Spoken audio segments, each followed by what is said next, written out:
On a deep winter's night, the doorbell rang.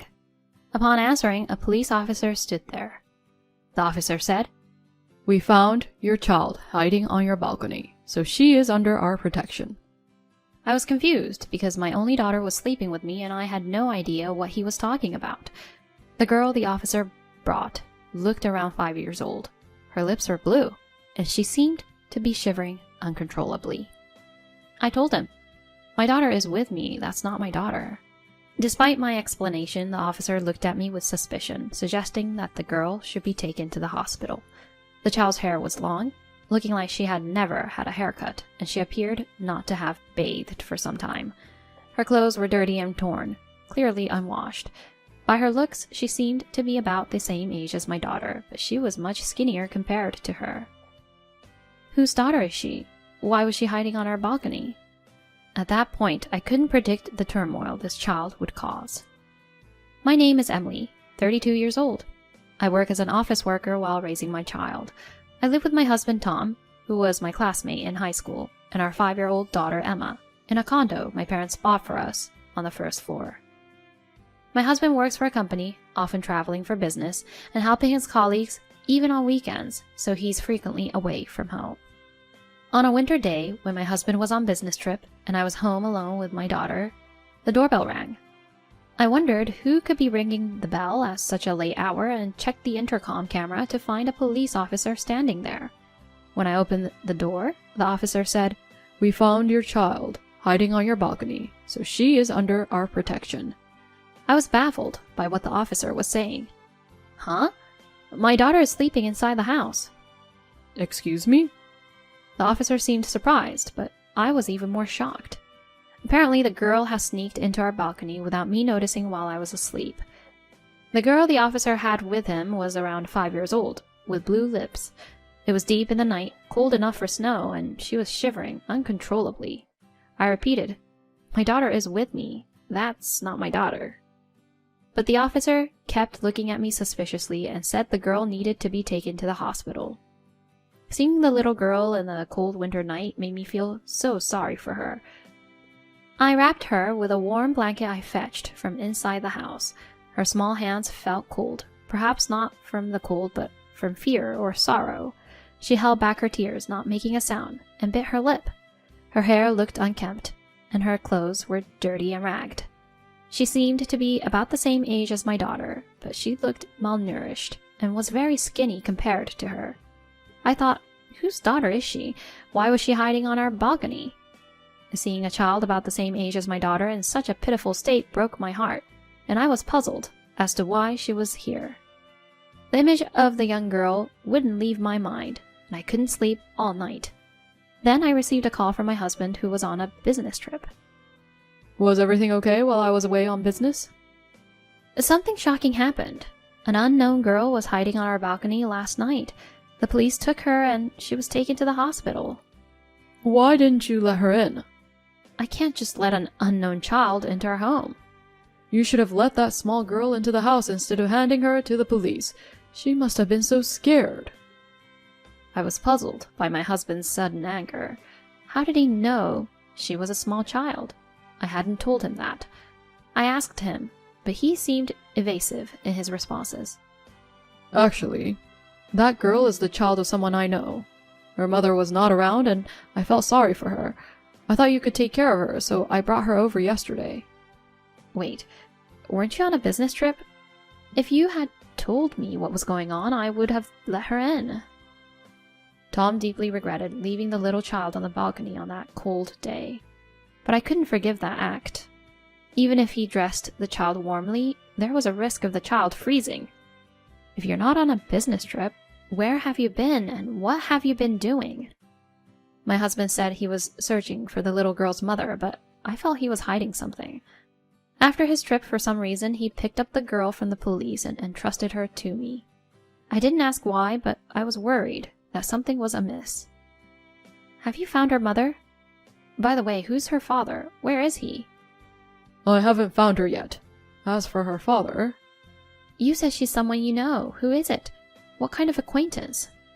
"It's just a casual acquaintance. It's not a deep relationship, so that's enough. I'll be on another business trip for a while, so please, take care of her. Where are you going? Wait, what do you mean, just take care of her? My husband brushed off my objections, left the girl behind, and departed. I felt something was off about him, so I searched his belongings and found something in the inner pocket of his suit. I was shocked by the note I found in my husband's suit. I immediately tried to call him, but couldn't reach him. Then I noticed my daughter Emma and the little girl looking at me anxiously. Can you tell me your name, young lady? It's Catherine. Hearing Catherine's quiet reply, I then asked her age. Catherine told me she was also 5, the same age as my daughter. When I smiled gently, Catherine looked surprised and then grinned back. After that, she seemed to get hungry and held her stomach. Are you hungry? Yeah. When I prepared hot dogs for my daughter and Catherine, they watched with great interest. Once I offered those to them, they began eating immediately. Catherine ate so quickly that ketchup smeared all over her mouth. When I reached out with a tissue to wipe her mouth, Catherine suddenly shielded her head with both hands, as if protecting herself. I felt uneasy seeing this gesture. Don't worry, I'm just going to clean your mouth. When I spoke to her gently, Catherine turned to me, looking relieved. I wiped the ketchup off her face, and she resumed eating her hot dog. After the meal, Catherine seemed satisfied with a full stomach, but now I had to clean her dirty body. I prepared for a shower and began to undress Catherine. To my shock, I saw numerous bruises all over her body. The sight made me think she might have been hit or pinched by someone. Despite my concern, I tried to maintain a cheerful demeanor. As I was about to wash her, Catherine said, It's okay, I can wash myself. To my surprise, she began taking a shower with cold water. What are you doing? That's just cold water. This is how we always do it at home. Why with cold water? Always? Catherine nodded and was about to bathe in the water when I quickly stopped her and washed her thoroughly with soap. Afterward, as she took a hot shower, Catherine murmured, It's warm, and smiled happily. After the shower, Catherine shared that she rarely bathed at home, and when she did, her mother would tell her to wash with water. The thought that she considered this normal made my heart ache. After the shower, I dressed Catherine in my daughter's clothes and neatly arranged her hair. She looked completely transformed. My daughter and Catherine looked so much alike, almost like sisters. Observing them, I felt a warming smile, noticing how Emma and Catherine shared a somewhat similar aura. It was evident that Catherine, a very obedient and quiet girl, was starving for a mother's love. She would quietly approach me while I was cooking, gently tugging at the hem of my skirt in a playful mischief, giving sweet smiles and holding my hand tightly while sleeping. Emma also adored Catherine very much, and the two became closer, appearing like real sisters to anyone who saw them. A week had passed, but I had yet to receive any contact from my husband, Tom, and was worried beyond words. Tom had mentioned that he knew Catherine's mother, but that wasn't reason enough to keep looking after a small child indefinitely. Being unable to contact Tom, I thought about what lay ahead for Catherine and consulted the police. With the police's assistance, Catherine was placed into protective custody in a facility. Watching Catherine, tears streaming from her big eyes, repeatedly looking back at me as she was led away by facility staff, a painful feeling spread through my chest. 9 years passed, and I was living with my parents, my daughter Emma, and Catherine at our family home. In fact, after initially placing Catherine in the facility, we had adopted her and brought her to our family home. My parents warmly welcomed Catherine, who had come to us by fate, treating her like their true grandchild. The two girls grew up beautifully as sisters, and Emma and Catherine even fulfilled their dreams of becoming models, recently becoming popular enough to appear in magazines as beautiful sister models. Stepping into the glamorous world, they pursued further success, radiating lively smiles. One day, the intercom of my family home rang, and when I opened the front door, I saw Tom, looking ragged, standing there with an unknown woman who introduced herself as Karen. To avoid being seen by the neighbors, I invited them inside, where sitting on the living room sofa, they suddenly began to speak. Catherine is my child. Tom, who had cut off contact for 9 years, appeared suddenly, not apologizing, and these were his first words. I was so astounded that I couldn't say anything. I thought so. The two of them do look like sisters. Is the mother this lady Karen next to you? In response to my question, Tom awkwardly began recounting his encounter with Karen. Karen used to work at a tavern frequented by Tom, and even after knowing he was married, they became close, and shortly after, Catherine was born. Indecisive, Tom struggled to bring up the topic of divorce with me. Consequently, Karen grew tired of child rearing and abandoned it. Desperate, Tom thought of letting me raise the child. It's such a self-serving story, but the surprises didn't end there. So, I have a favor to ask. Can you give Catherine back to me? Tom suddenly stood up from the sofa and, begging me with tears in his eyes, made an unbelievable request. Do you even realize what you're saying? I accidentally saw Catherine in a magazine and I was shocked. She's become so successful. So what? Thinking of playing the mother now after all this time? I'm Catherine's real mother. It has nothing to do with you. You've ignored Catherine all this while. It's irresponsible. You haven't acted like a mother at all. While we were exchanging words, Tom now clung to my leg, pleading with a pitiful look. We don't have money now. Please, I beg you, give Catherine back to us. I refuse outright. How dare you count on Catherine's earnings? Disgusting. You're the disgusting one. Aren't you living off the money earned by Catherine and Emma? How rude. All the money the two of them earned is being saved. Catherine is my daughter, and I have no intention of handing her over to people like you. Suddenly, Karen stood up from the sofa and tried to strike me. Her demeanor seemed devoid of reason, and I felt fear. Stop it! What are you doing to Mama?